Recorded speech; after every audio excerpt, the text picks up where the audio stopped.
Olá, começa agora mais uma edição do programa Saúde à Vida, que aborda temas de saúde com profissionais da área, como prevenção de doenças e campanhas. Hoje o destaque é sobre saúde mental. Janeiro Branco é o mês destinado para essa campanha nacional criada em 2014, que convida para uma reflexão e ao cuidado com a saúde mental, colocando de fato como prioridade. Segundo a Organização Mundial de Saúde, 1 a cada 4 indivíduos sofre ou sofrerá de um transtorno mental durante a vida. Mais do que falar sobre as doenças como ansiedade, síndrome do pânico, depressão, transtornos de humor, o Janeiro Branco propõe um olhar consciente para os hábitos, escolhas e estilos de vida que sustentam ou fragilizam o equilíbrio emocional ao longo do tempo. E a alimentação saudável pode ter um impacto positivo na saúde mental. Esse é o tema central do programa de hoje. Sobre isso, então, vamos conversar com a nutricionista Genevieve Cruvinel, que já está aqui conectada conosco. Olá, doutora, muito obrigada pela sua participação. Seja muito bem-vinda aqui no Saúde à Vida. É um prazer estar aqui com vocês, e é bem importante esse tema, né? Saúde mental ainda é um tabu, e a correlação entre a saúde e os hábitos de vida, então, é algo muito desconhecido, assim. As pessoas acreditam que a saúde mental tem mais correlação com a genética, com algum fator que não seja possível de ser modificado, e não entendem que os nossos hábitos, as nossas interações, os nossos comportamentos têm tudo a ver aí com as questões de saúde mental. Exatamente, doutora, e é esse realmente o tema, né, principal aqui do nosso bate-papo, falar um pouquinho sobre a questão da alimentação, porque pouco se fala sobre a relação da alimentação com a saúde mental. Então, para a gente iniciar, queria que a doutora falasse sobre isso, né, qual que é o papel principal, crucial aí da alimentação com a saúde mental? Algo que a gente chama na ciência de eixo intestino-cérebro. E, por exemplo, a serotonina é produzida no intestino. Então, para que você tenha aí uma regulação neural saudável, uma regulação hormonal saudável, as células do intestino, a função do intestino tem que estar muito em dia, muito funcionante, de forma equilibrada. E, para isso, a gente precisa de uma alimentação saudável, né? É engraçado que as pessoas acabam buscando alimentação pelo viés estético, pelo viés do benefício do corpo aí agora do verão, por uma busca mais relacionada à imagem, sem ter a nítida percepção que para o nosso sistema orgânico funcionar, todos os nossos órgãos, a gente precisa de nutrientes, né? Ele pouco tem a ver com o tamanho do peso ou o tamanho na balança, tem a ver com o tanto que você tem de nutrientes, massa muscular, para que o seu cérebro possa desempenhar as funções de maneira equilibrada. Então, por exemplo, a gente tem aí hoje diversos estudos comprovando o consumo de ultraprocessados como predisponentes para Alzheimer, para doenças de demência, para ansiedade, para sintomas que simulam, por exemplo, o TDAH. Muitas pessoas acabam achando que tem TDAH, até mesmo buscando o diagnóstico, e se for tratado só de forma isolada os sintomas, parece que realmente é um TDAH, mas é a intoxicação orgânica gerando todos esses sintomas, que é a falta de cognição, memória, rapidez, capacidade de linkar informações, vem uma distração, uma abstração, uma dificuldade de estudar, de aprender. Imagina isso, por exemplo, para as crianças, né? Se alimentando super mal, aí tem aquelas dificuldades todas na escola, sentindo como se isso fosse algo consigo, e na verdade é o desequilíbrio da flora intestinal que gera o desequilíbrio dos neuroquímicos, os desequilíbrios hormonais, e a partir disso nenhum órgão funciona bem. Mas o nosso cérebro é muito sensível a toxinas, a excesso de açúcares, a álcool, então a gente tem aí perda de várias funções, e acredita que está com ansiedade, acredita que está com várias questões emocionais, quando na verdade boa parte disso tem fundo orgânico, né? Perfeita colocação mesmo, né, doutora, falando um pouquinho sobre essa questão mesmo dessa relação da alimentação. Então, você acredita, né, vários pacientes devem já ter te procurado, né, com vários sintomas. Você acha que essa alimentação, né, o consumo de ultraprocessados, como você mesmo mencionou, isso acaba dificultando, então, o diagnóstico, né? Às vezes os pais, os responsáveis acreditam que aquela criança e depois o adolescente na fase adulta pode ter algum tipo de transtorno, mas na verdade, como você mencionou, isso pode ser uma característica de uma má alimentação ou consumo de alimentos aí não saudáveis. Isso faz diferença, então, nesse diagnóstico? É muito importante, antes de procurar um diagnóstico, né, seja psiquiátrico, seja médico, dar uma olhada nos hábitos de vida. Então, hoje as crianças, por exemplo, consomem muito suco, né? Então, é o açúcar em forma de líquido, como se você estivesse bebendo glicose líquida. Isso gera diversas descompensações que podem simular, por exemplo, a hiperatividade, piorar se a criança já tem alguma resistência à insulina, o comportamento, trazer sintomas de TDAH, piorar a questão do sono, diversas questões emocionais. Nós somos o que nós comemos porque o nosso corpo é mediado por químicas, por neuroquímica.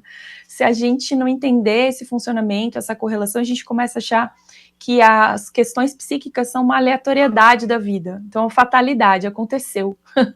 Até a questão genética, que há uma predisposição genética para alguns tipos de transtorno, esses genes só são ativados através do comportamento e através do meio em que esse indivíduo está inserido, né? Então, esses genes podem ser trabalhados para entrar em remissão esses sintomas através da mudança do comportamento. Algumas crianças têm uma hipersensibilidade a alguns tipos de alimento, e isso pode também gerar diversas questões de saúde, como ansiedade, mal-estar, uma tristeza que não passa, uma angústia, porque a produção de serotonina fica prejudicada. Então é importante investigar a alimentação, investigar se há alguma intolerância alimentar, se há alguma questão de deficiência enzimática, por exemplo, na digestão. Por exemplo, crianças que têm deficiência não digerem a lactose ou a caseína do leite, questões com corante, né? Então, tudo tem corante. Alguns corantes que a gente tem no Brasil são proibidos em vários países e ainda estão sendo estudados como uma questão aqui, se vão ser proibidos ou não. Esse ano, alguns alimentos como salgadinhos e alguns tipos de chocolates com esses corantes vão ser proibidos como uso impróprio para consumo humano.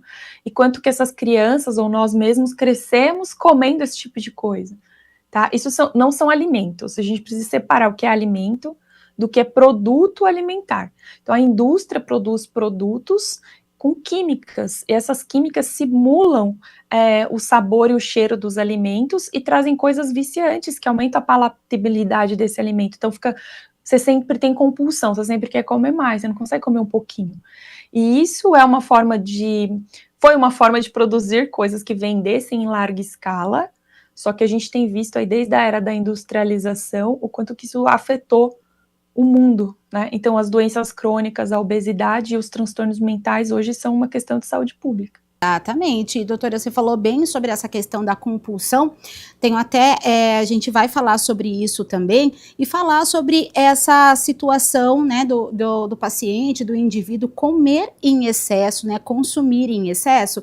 E diversos estudos apontam que a comida, ela é frequentemente usada como um mecanismo aí de escape ou um refúgio também, né, para aliviar sentimentos negativos, por exemplo, como a tristeza, medo, angústia, e não, de fato, uma fome, assim, fisiológica, né? Por que isso acontece? Quando a pessoa ela se vê numa situação de tristeza, medo, desconta na comida, né? Como a gente fala popularmente. Isso tem a ver já com um transtorno, uma compulsão ou não? É mais aquela sensação mesmo de está faltando alguma coisa e eu preciso tentar esquecer os problemas nesse sentido de comer em excesso. É importante a gente desmistificar essa questão também, né? As pessoas trazem a compulsão alimentar como se fosse uma falta de vontade da pessoa, não para de comer porque não quer, tá? Quando a pessoa chega ao ponto de ter compulsão alimentar, que é aquilo assim, em um momento de crise, ela vai comer tudo aquilo que ela tiver disponível, sem conseguir parar. E a pessoa que tem compulsão alimentar, ela não tem uma coisa assim, eu só vou comer se tiver tal alimento. Ela vai comer qualquer coisa que tiver na geladeira, que tiver no armário, até ela não aguentar mais, até ela não conseguir mais engolir. Isso é uma compulsão alimentar. Muitas pessoas têm transtornos alimentares relacionados às emoções. Então, por exemplo, assim, tá mais triste, desconta um pouquinho, tá mais ansioso, desconta um pouquinho na comida. Isso não é compulsão alimentar, tá? É importante a gente perceber, assim, desde a época que a gente estava dentro da barriga da mãe, nós somos alimentados. Quando a gente nasce, o leite é a nossa forma de regulação emocional. Então, a criança, ela não mama só porque ela está com fome, ela mama porque ela está triste, ela mama porque ela está animada, ela mama porque ela tem interesse em estar ali, ela mama para interagir com a mãe, para receber afeto, carinho, abraço. É natural. Então, esse é um comportamento de proteção do nosso sistema nervoso, é um comportamento normal, natural. O que não é natural é a gente, na fase adulta, permanecer com esse comportamento. Então, é importante na infância a gente não reforçar o afeto com a comida, a gente não reforçar questões emocionais com a comida. Então, brigar com a criança para comer, ou então não permitir que a criança coma usando questões emocionais relacionadas a isso. É a gente não demonstrar o nosso afeto com base em alimentos. A mamãe vai comprar um sorvete, papai vai comprar um biscoito, porque isso reforça dentro do nosso sistema nervoso, o nosso cérebro, que a comida refere-se a amor, tá? Então, se o problema não é fome, a solução não é comida, é ouvir, é acolher. Quando a gente cresce, às vezes a gente precisa procurar um profissional para fazer uma mudança de padrão alimentar, para ter um acompanhamento terapêutico, para conseguir fazer essa modulação que não foi feita na infância, tá? Mas é um comportamento que não depende da falta de vontade ou da falta de capacidade do indivíduo. Se ele se torna um comportamento automático, ele acessa certas redes neurais e vira um comportamento inconsciente. Então, a pessoa não faz isso porque ela não entende. Ela não faz isso porque é um impulso eletromagnético, né? O cérebro dá aqueles impulsos, aqueles comandos, e para regular aí o cortisol, a adrenalina, a noradrenalina, você procura uma válvula de escape. Quantas pessoas não bebem, quantas pessoas não fazem compras, outras pessoas têm outras válvulas de escape, e a comida pode ser uma delas.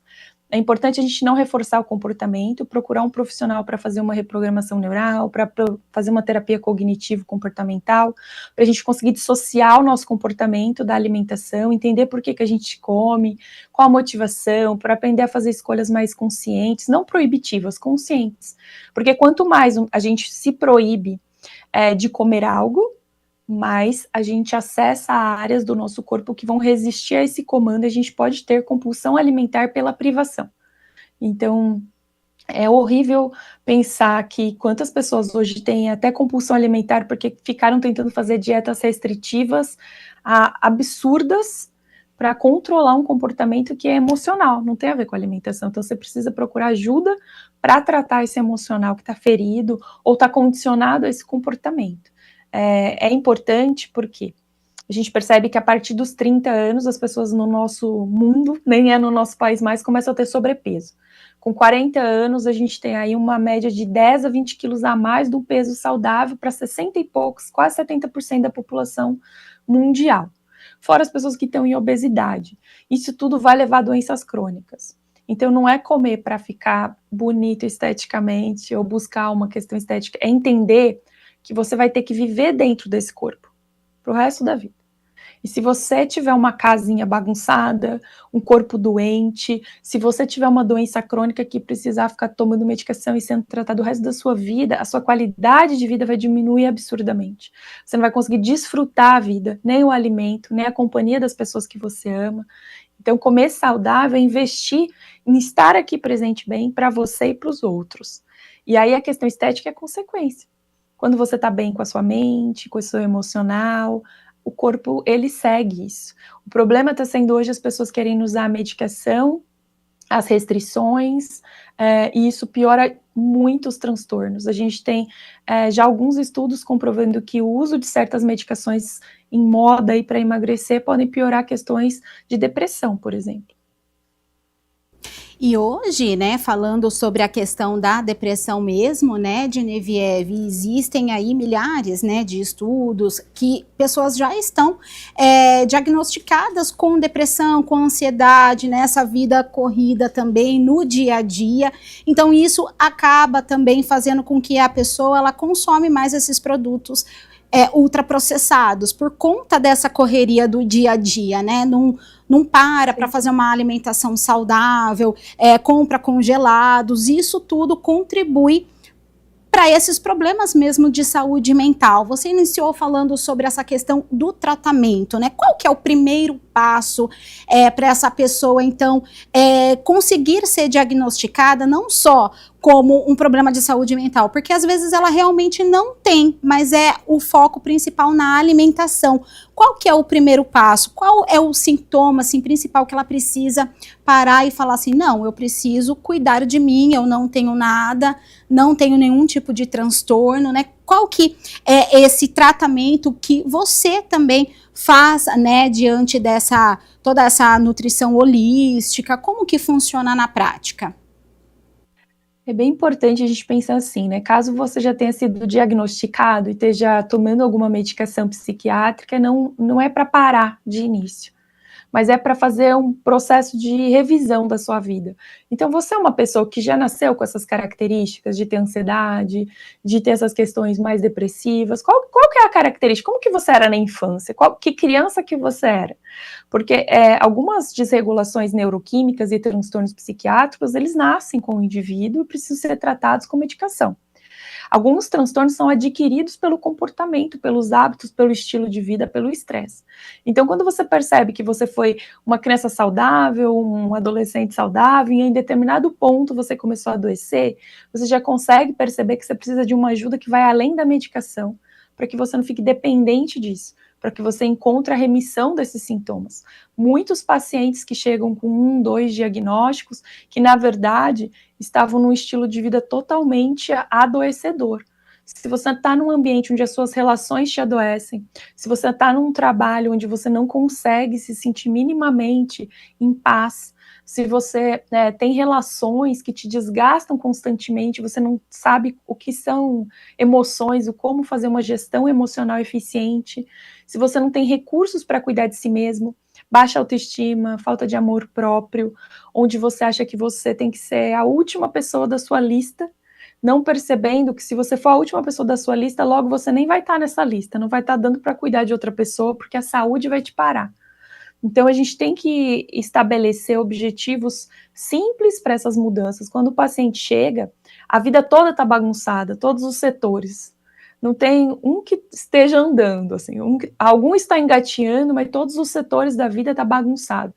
Então, a gente traça junto com o paciente mudanças efetivas, eficazes, realistas, passo a passo de melhora em todas as áreas da vida, para que ele comece a encontrar de novo a autoconfiança, a autoestima, a capacidade que ele perdeu de gerenciar tudo isso, porque o estresse é isso, né? O estresse crônico te tira a capacidade de gerenciamento a ponto de você se sentir incapaz.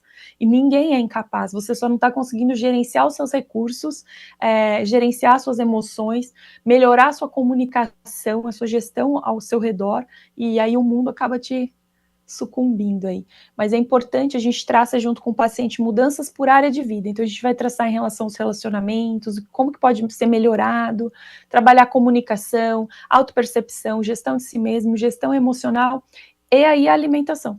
Porque não adianta nada querer mudar a alimentação. A gente tem inclusive pacientes que chegam com vigorexia super saudáveis, comem tudo saudável e estão com os mesmos problemas de quem come tudo errado.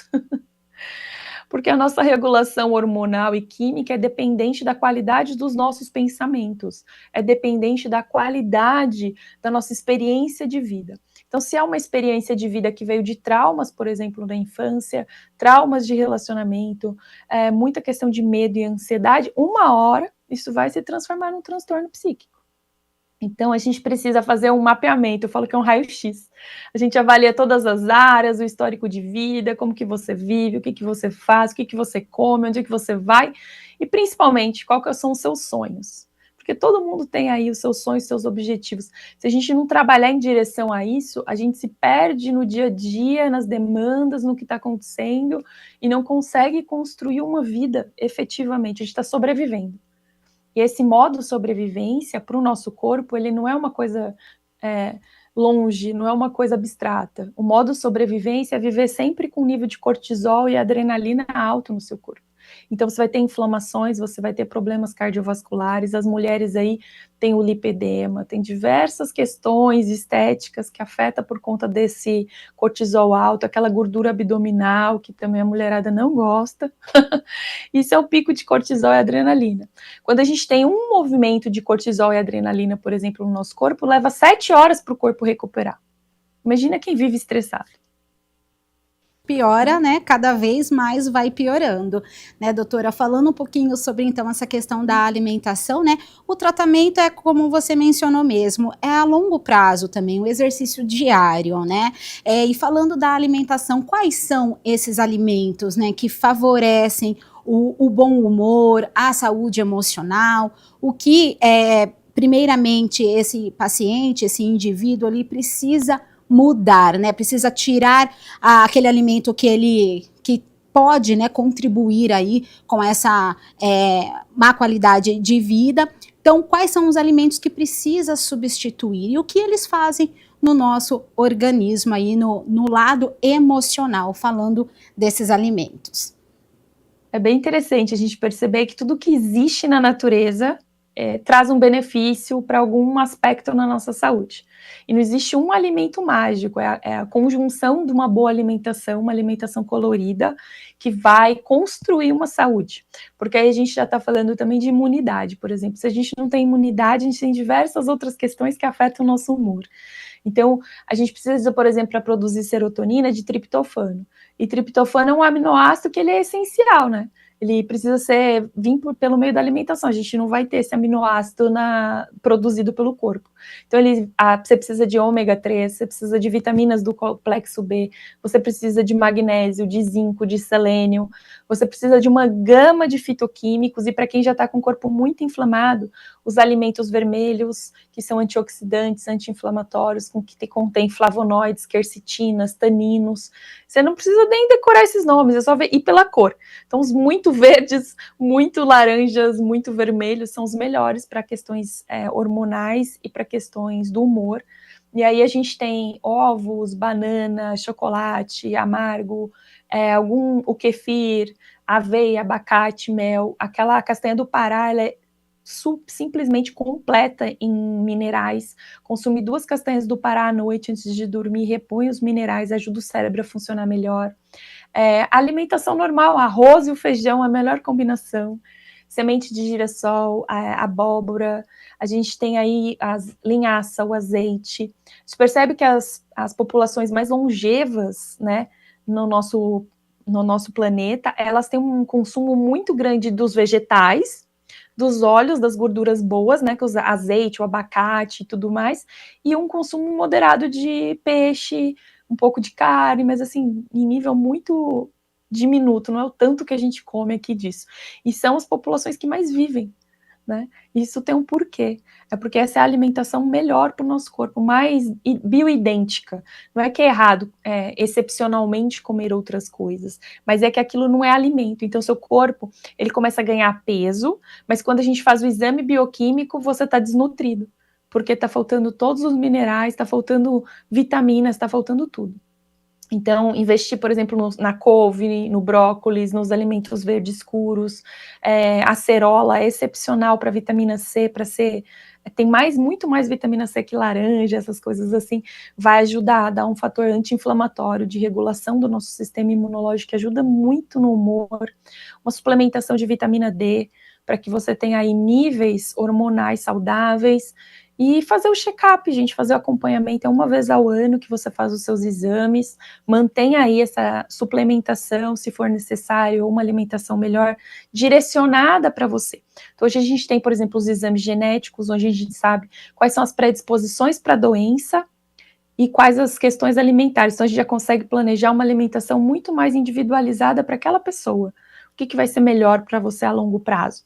A gente tem aí os exames bioquímicos das vitaminas para fazer uma suplementação que faça sentido. É importante não ficar tomando suplementação de farmácia, porque quando você toma muito de uma vitamina, os receptores das células que absorvem aquela vitamina vão deixar de absorver outras coisas porque eles estão saturados. Então, você acaba tendo uma descompensação metabólica e acaba afetando a função renal. Então, não é para se entupir de comprimidos. Quando a gente faz uma suplementação, é uma suplementação basal, baseada em exames bioquímicos, numa avaliação individual, nas características e necessidades de cada um, tá? Então, é sempre assim. Comida, acha a feira mais próxima que estiver perto da sua casa, vai uma vez a semana, congela os alimentos para não ter que ficar cozinhando toda hora, faz preparos que sejam mais fáceis, põe todos os legumes numa travessa, os temperos que você gosta e assa para a semana inteira. Não precisa ficar cozinhando toda hora, deixa para o dia que você quiser fazer uma coisa, mas, né, que ninguém tem muito tempo hoje, aí você faz, mas não usa de desculpa a falta de tempo para comer qualquer coisa. Metade de um dia você consegue comprar e cozinhar esses legumes, vegetais, proteínas para a semana, ter sempre frutas que têm menos quantidade de açúcar, acessível para que você consuma, porque se tomar o suco você perde as fibras, e aí você perde essa regulação intestinal, é que nem tomar açúcar no copinho. Então, procura as frutas, por exemplo, cetogênicas, maracujá, água de coco que a gente tem no Brasil. O Brasil é maravilhoso, né? A acerola, frutas que têm baixo açúcar. Agora a gente está na época de acerola. Quem tiver a chance, congele para o ano. O Brasil é rico demais, a gente tem muita oportunidade de alimentação saudável, mesmo nos lugares mais ermos, a gente tem muita árvore, muita fruta, muito legumes, muito vegetal. Invista nisso, porque aí você investe na sua saúde, você ensina aquelas pessoas que estão próximas, quem tem filho, né? Não adianta querer ensinar pelo discurso, a gente tem que ensinar pelo exemplo. E saúde mental começa dentro de casa, na forma como a gente se comunica. Só que uma pessoa desregulada hormonalmente não consegue nem se comunicar de forma assertiva, está sempre irritado. Então, as mulheres aí, por exemplo, na perimenopausa, começam a ter diversos sintomas de desregulação hormonal, ficar numa irritação, isso afeta as relações. Então, a alimentação, ela é literalmente o alicerce para uma vida saudável.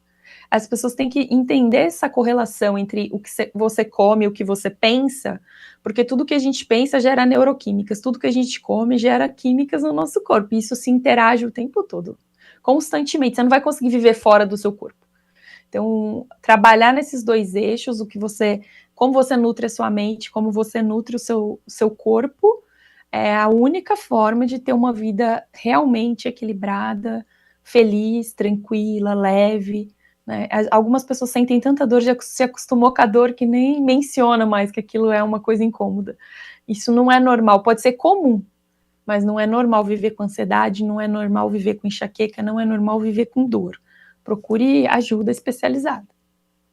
Não, e é interessante o que você falou a respeito, né, do indivíduo, né, da pessoa, ela prestar atenção no corpo, no organismo, né, ter mais atenção na alimentação, e realmente muita gente já acostumou com aquela dor de cabeça, todo dia eu tenho dor de cabeça, é normal, eu sempre tive, né, e isso pode ser já esse processo inflamatório, né, do corpo por conta dessa má alimentação, e isso é uma cadeia, né, fica naquela questão viciosa de toma remédio, sente a dor e toma remédio novamente, mas as pessoas elas já estão acondicionadas a, por exemplo, lembrar da medicação. Elas tomam remédio no horário certo, né? Quem já foi diagnosticado com algum tipo de transtorno ou ansiedade e já toma antidepressivo, por exemplo, ela já acostumou a tomar aquele medicamento.